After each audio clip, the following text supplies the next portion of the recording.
Hello साथियों, मैं Anoop Singh A to Z classes के इस ऑनलाइन प्लेटफॉर्म पर आप सभी का स्वागत करता हूं। साथियों, कभी कभी ऐसी खबर सुनने को मिल जाती है कि यही मालूम पड़ता है कि यह खबर सुनने से पहले जो कहने वाला है वो सच्चाई से रूबरू क्यों नहीं हो गया, भगवान ने उसको सच्चाई क्यों नहीं दिखला दी कि ऐसी खबर बोलने से पहले, ऐसा न्यूज़ बोलने से पहले हम उसके बारे में पूरा डिटेल जान लें कि हम क्या कह रहे हैं, यह कहना उचित है कि नहीं उचित है। आप लोग एक न्यूज़ सुन रहे होंगे कि यूक्रेन के जो राष्ट्रपति हैं जेलेंस्की जी, उसके सलाहकार ने एक ऐसी बात बोल दी है जिससे इंडिया और चाइना में हड़कंप मच गया है। इंडिया में तो कम, लेकिन चाइना में बहुत ज्यादा हड़कंप मच गया है इस न्यूज को लेकर के। जेलेंस्की के सलाहकार ने यह कह दिया है भारत और चीन की आईक्यू क्या है, कम होती है। साथियों, इस मुद्दे पर पूरी बातें हम लोग करेंगे कि क्या यह खबर थी, कहां से यह खबर निकल के आई, साथ ही साथ हम इस पे भी चर्चा करेंगे कि आईक्यू लेवल ये होता क्या है, कितने वर्ष के बीच में कितने वर्ष का कितना आईक्यू रहता है तो कितना होता है, ये सारा कुछ डिटेल हम लोग आईक्यू के बारे में आज जानेंगे। आप भी अपना आईक्यू चेक कर सकते हैं कि आप किस पड़ाव पे हैं, ये सारा डिटेल मैं आप लोगों को इस सेशन में बताने वाला हूं। तो आइए आज का सेशन शुरू करते हैं। साथियों, जेलेंस्की के सलाहकार हैं पोडोलायक, और यही पोडोलायक इंटरव्यू दे रहे थे और इंटरव्यू में इनसे पूछा गया कि यूएसए और यूरोप वगैरह ये तो यूक्रेन का सपोर्ट करते हैं, जो भी चीज मांगो या फिर बिना मांगे ही वो सपोर्ट कर देते हैं। आप जान रहे होंगे जो रूस और यूक्रेन युद्ध चल रहा है उसको लेकर के उसके बीच में ये इंटरव्यू आया है, तो उसी को लेकर के कि हथियार हो गया या फिर पैसा हो गया, उसमें मदद तो कर देते हैं यूएसए और फिर जो यूरोप वाले हैं, लेकिन इंडिया और चाइना आपकी मदद क्यों नहीं करता है, यही इनसे इंटरव्यू में पूछा गया है यूक्रेन के राष्ट्रपति जो हैं जेलेंस्की के, उनके सलाहकार से। तो इन्होंने बड़ा एक भद्दा जवाब दिया है जिसको लेकर के इंडिया और चाइना में हड़कंप है। उन्होंने कहा कि जो भारत और चाइना की इंटेलेक्चुअल पोटेंशियल है वो अन्य देशों के हिसाब से कम है। इनके कहने का तात्पर्य यही था कि भारत और चाइना की जो आईक्यू लेवल है वो बहुत कम है।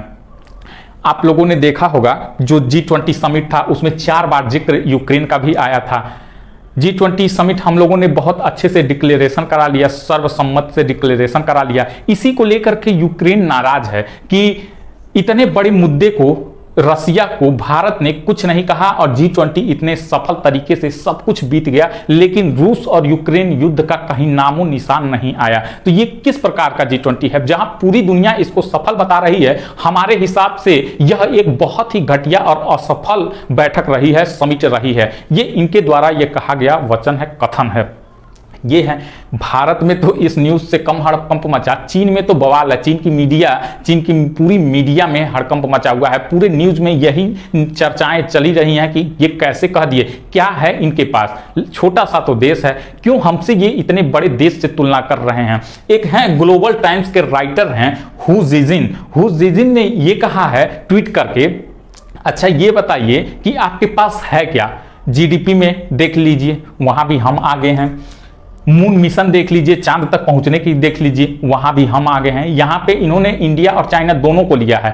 कहा ये तो हमारी बात हो गई, लेकिन हमारी छोड़िए, आप अपनी बताइए कि क्या है आपके पास क्या है जो भारत और चाइना की आप वो कर रहे हैं, दावेदारी कर रहे हैं, इनसे तुलना कर रहे हैं, क्या है आखिर में आपके पास। तो ये एक बड़ा अच्छा इनका ट्वीट है, अगर पढ़िएगा तो इन्हीं के नाम से है, बहुत ही अच्छा ट्वीट निकल के आया, बहुत कमेंट मिल रहे हैं इन पे। तो ये रही इनकी न्यूज पूरी, तो ये अपने इंटरव्यू में बोल दिए थे। लेकिन अब बात करते हैं कि आईक्यू ये होता क्या है। आईक्यू की अगर हम बात करते हैं तो आप भी अपना आईक्यू की जांच कर सकते हैं। सर्वप्रथम आईक्यू की जांच 6 साल से लेकर के 14 साल तक के बच्चों के लिए ये बनाया गया था और इसका संप्रत्यय स्टर्न महोदय ने लेकर के आया था। आईक्यू का एक बाकायदा फार्मूला लेकर के आए कि मानसिक आयु बटे वास्तविक आयु, यानी मेंटल एज बटे करंट एज। ये था 1914 में ये स्टर्न जी लेकर के आए थे। लेकिन इसके बाद टर्मन क्या किए, आईक्यू में 100 का गुणा भी करा दिए, यानी मानसिक आय बटे वास्तविक आय गुणे 100, 1916 में। अब ये होता क्या है अब समझ लीजिए। एक वेबसाइट है IQ टेस्ट, वहां पे किसी भी एज के वो आदमी लोग दे सकते हैं। वहां पे आप उस वेबसाइट में जाएंगे IQ टेस्ट की वेबसाइट पे, तो वो आपसे एज पूछेगा और कंट्री पूछेगा किस कंट्री से हैं, उसी बेस पर अभी 2023 का हम लोग देखेंगे तो वो पूरा आंकड़ा क्लियर हो जाएगा। वो आपसे पूछेगा, वहां पर जा करके आप IQ टेस्ट दे सकते हैं। कुछ सवाल आपसे पूछे जाएंगे, उसी सवाल के बिहाफ पे आपका IQ लेवल बता दिया जाएगा कि इनमें से किस लेवल में आप आते हैं। उसी लेवल में हर एक देश के लोग ये IQ टेस्ट देते हैं और उनका एवरेज निकाला जाता है और हर साल का एवरेज निकाल करके पेश किया जाता है पूरी दुनिया का एवरेज IQ टेस्ट। तो 2023 का भी आया है, अभी हम इसकी भी चर्चा करेंगे। तो आपको भी देना है तो IQ टेस्ट वेबसाइट पर जाइए, वहां पर दे लीजिए। अब समझिए ये होता क्या है। मान लीजिए कि आपने कुछ सवालों के जवाब दिए, जैसे आपसे 20 सवाल पूछे गए, उसमें से 18 का जवाब आपने दे दिया। वो आपका एज निर्धारित कर देगा कि आपकी मानसिक आयु कितनी है, कितने लेवल तक की आपकी मानसिक आयु है। कोई 4 में बच्चा पढ़ रहा है, उस स्तर के आप क्वेश्चन के जवाब सही दे रहे हैं, 8 तक के लेवल का आप गलत उत्तर दे रहे हैं, तो 3 तक की आपकी मानसिक आयु बता देगा। यानी मान लीजिए कि आपकी आयु 20 साल है, वास्तविक आयु 20 साल है और आपने 25 साल के स्तर का जवाब दे दिया है, तो इसी में 100 का गुणा करा के वो आपकी एवरेज बता देगा। कितना हो जाएगा? 5 पच्चे 25, 5 चौका 20, 4 25, 25 पच्चे 125। तो वो आपको बता देगा कि 125 यानी आप तीव्र या फिर श्रेष्ठ बुद्धि लब्धि के बीच में आप आते हैं। अगर मान लीजिए आपकी आयु 18 वर्ष है और आपने क्या किया, आपने 12 वर्ष के बच्चे की इतना जवाब दिया, तो इसमें 100 का वो गुणा करा के आपका एवरेज निकाल देगा। 6 दूनी 12, 6 त्रिका 18, 200 यानी 66.666। इसका क्या हो जाएगा? 66 पॉइंट इतना ही आएगा ना, 200 में 3, हाँ इतना ही आएगा। तो ये बता देगा कि आपका किसके बीच में है, तो कमजोर या फिर क्षीण बुद्धि लब्धि के मध्य आप आते हैं। तो ये है IQ का ये फार्मूला। अब जानते हैं, अब चलिए जानते हैं कि मतलब कि आपकी IQ लेवल कितने से कितने तक में कौन सी बुद्धि लब्धि होती है। अगर आपका IQ लेवल ये 25 से नीचे समझ लीजिए आता है, तो एकदम आपके पास बुद्धि है ही नहीं, जड़ बुद्धि में आप आते हैं। मतलब कि एक तरह से कह लीजिए कि आप पागलों की कैटेगरी में आते हैं। अगर आप 25 से नीचे हैं तो मतलब उनको कहा जाता है कि वहां से पानी उठा लो और पी लो, तो वो भी वो नहीं कर पाते हैं, उस कैटेगरी में आप आते हैं अगर आपका 25 से नीचे आता है तो। अगर वहीं 25 से 50 के बीच में आता है तो एकदम समझ लीजिए, जिसको नहीं कहा जाता है मोटी बुद्धिया, तो उसके बीच में आप आते हैं। मूढ़ बुद्धि के बीच में आप आते हैं।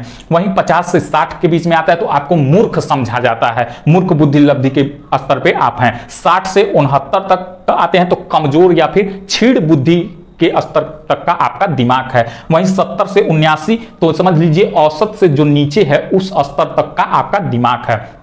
औसत या फिर सामान्य बुद्धि कितने से कितने तक माना जाता है, तो 80 से लेकर के 109 तक सामान्य या फिर औसत बुद्धि ये माना जाता है।